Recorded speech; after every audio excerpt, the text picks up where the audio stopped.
চলো তরমুজ কাটবো। দেখো একটু তোমার দাদা ভাই তরমুজ কিনতে গেছিল, আমি নিয়ে এসছি দোকান থেকে। এই দেখো দেখো আমি এই দেখো তরমুজটা কত বড় দেখেছো তো। এই দেখো কতটা বড় তরমুজ। চলো কেটে ফেলি, খেতে হবে তো সবাইকার। বন্ধুরা খাবে তো? চলে এসো। এরকম করে কাটি বলে তো হাফ করে কাটি, কেন অনেকটা বড় তরমুজ, সবটা খাওয়া যাবে কি বলতে পারছি না, কাটতে পারছি না। দেখো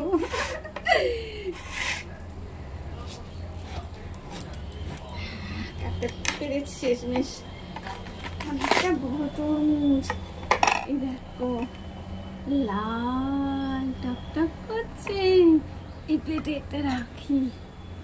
এই দেখো দেখেছো তো?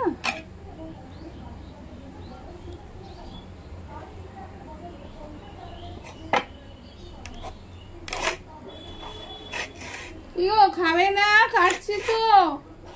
কই গেলে? দেখো টিভি ছেড়ে বসেছে তোমাদের দাদা ভাই।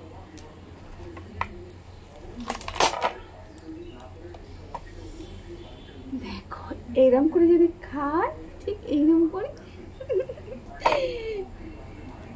আগে ছোটবেলায় খেতাম জানো তো, এই পুরো তরমুজটা খাবো, পুরো তরমুজটা খাবো বলে দাদার সাথে ঝগড়া করতাম। দাদা আমি ছিলাম তো এরকম করে ঝগড়া করতাম। হ্যাঁ তো এই তুই ওটা নিবি না, আমাকে বড়টা দিতে হবে, আমি বড়টা নেবো, জানো এইরকম করে ঝগড়া করতাম। তরমুজ খেতে আমি খুব ভালোবাসি। মিয়াও এই তনু মানু তরমুজ নিয়ে যা, তাড়াতাড়ি আয়, খেয়ে নেবো কিন্তু সবটা।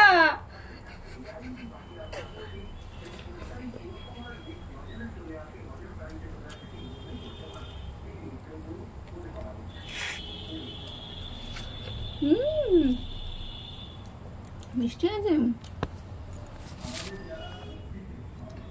ভালো মিষ্টি। আমরা দেখে খাবো না, দারুণ মিষ্টি আছে মিষ্টি। দেখো দানা কম আর কি, একদমই দানা কম।